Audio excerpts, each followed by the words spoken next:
Τι γιορτάζουμε τα Χριστούγεννα? Που δεν έχει τόσο ζέστη. Την πρωτοχρονιά. Τι άλλο? Την ειρήνη που φυλάει τα Χριστούγεννα και είναι πάνω στο Θεό. Τι γιορτάζουμε τα Χριστούγεννα? Που κάνει κρύο.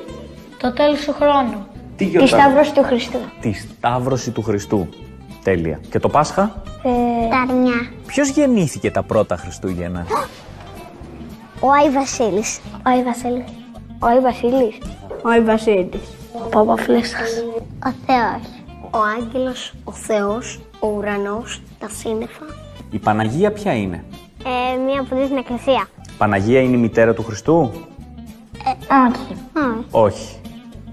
Ποια είναι η μητέρα του Χριστού? Μάλλον δεν έχει. Τι σχέση έχει με το Θεό η Παναγία? Έχουνε κάποια σχέση? Φίλοι. Τι σχέση έχει με το Θεό η Παναγία? Είναι ερωτευμένοι. Με το Θεό, Ναι. Ο Θεός? Δεν είναι ερωτευμένοι. Friend zone πάλι. Ναι. Η Παναγία με τον Ιωσήφ τι σχέση είχανε? Ήταν ο βοηθός της. Παντρεύτηκαν, αγαπηθήκανε, ξαπνώσανε. Το βλέπω που το πας. Νύχτωσε. Τι δώρα φέρανε οι μάγοι στο Χριστό? Πυρούνι, κουτάλι, πιάτο, πετσέτα. Τι δώρα δώσανε στο Χριστό? Μία κανάτα. Ένα μπουκίνι, μία σκόνη. Ένα κομμάτι χρυσό. Τεγιασμό. Μέλι. Φάρμακο. Σταυρούς. Σταυρούς, σαν να του λέγανε κοίτα τι θα γίνει. Τι δώρα πήγανε? Ένα παντελόνι. Ένα παντελόνι, τέλεια. Και μια μπλούζα. Και μια μπλούζα. Από πού τα πήραν αυτά τα ρούχα? Από το μόλι. Αν ζούσε ο Χριστός σήμερα, τι δώρο θα του πηγαίνατε? Ένα κινητό, ένα τάμπλετ και έναν υπολογιστή. Τι δώρο θα του πηγαίνατε? Λέγκο. Ένα καινούριο κινητό. Όλο τον κόσμο. Ωραίος. Τι δώρο θα του πηγαίνεις? Λιβάνι. Τέτοιος είσαι, Για να ανεβρίαζε. Ποιος είναι ο Άι Βασίλης? Και τρώει όλη την ώρα μπισκότα μεγάλα και γίνεται χοντρός. Φέρνει δώρα. Από πού είναι ο Άι Βασίλης? Θα το βάλω όλα. Είναι Έλληνας ο Άι Βασίλης? Ναι. Ναι.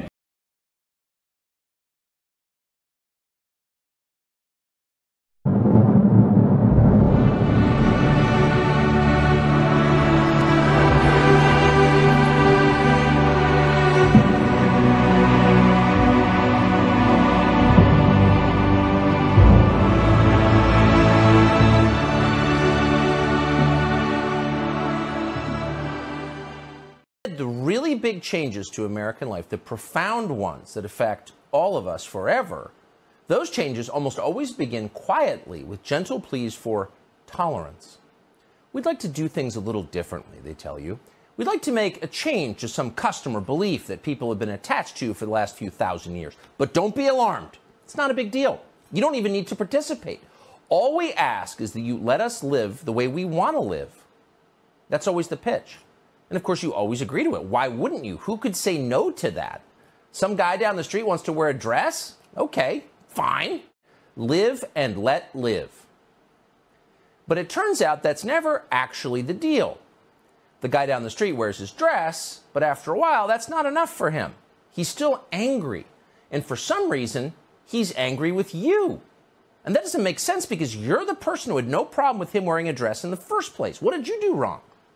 Well, the problem is you're not wearing a dress, and neither are your kids.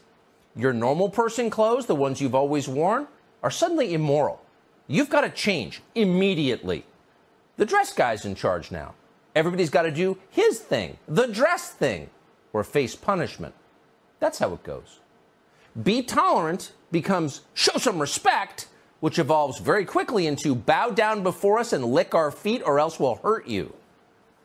That's the final stage. That's where we are now. For example, a Democratic lawmaker in Virginia called Elizabeth Guzman is introducing a bill that will charge parents with a felony, strip them of their employment, and imprison them if they don't wholeheartedly endorse their minor children's sex changes. So your 12-year-old daughter says she wants a vasectomy. If you object to that in any way, if you raise questions, Elizabeth Guzman will send you to jail.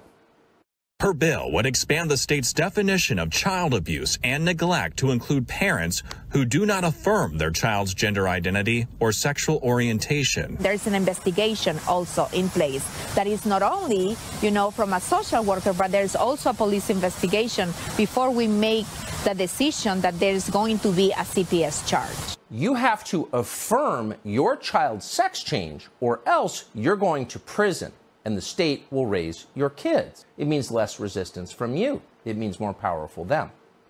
What it doesn't mean is that Elizabeth Guzman will be protecting your kids. She doesn't even claim this law will protect your kids. Instead, she acknowledges the whole point is to, quote, educate parents. Are you for this? Okay, you're on our team. You're willing to surrender control of your own children. But if you're not for it, then we know you're not on our team. We know who you are. We can silence you. We can punish you because you refuse to be educated.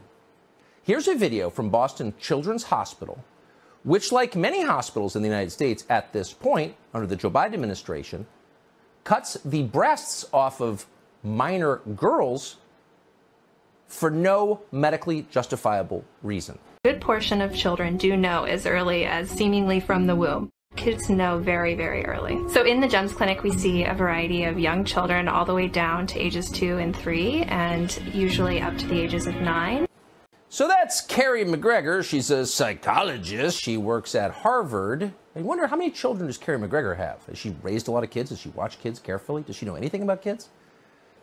They're telling you that the developing child in the womb is just a part of the mother.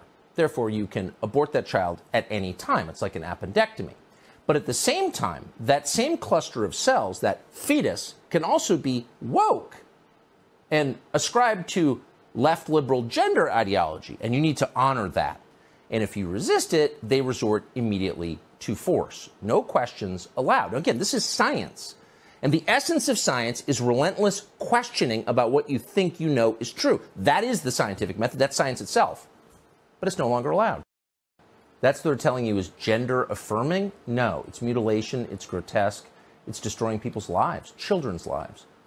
And the Democratic Party is actively doing all it can to promote this, to protect hospitals that are mutilating and destroying the lives of children. So what's the point here? It's certainly not to protect children. It's not protecting them. Any parent will tell you, if you want to protect children, you tell them to take a deep breath and reach adulthood and then make rational decisions about how to live their lives. But the Democratic Party doesn't like parents. The Democratic Party is replacing parents with itself. We're in charge now. It's the most recognizable possible move for any totalitarian movement. Break up the family, replace parents with politicians. The state is in charge. The party is in charge, obviously. And it's happening all over the country.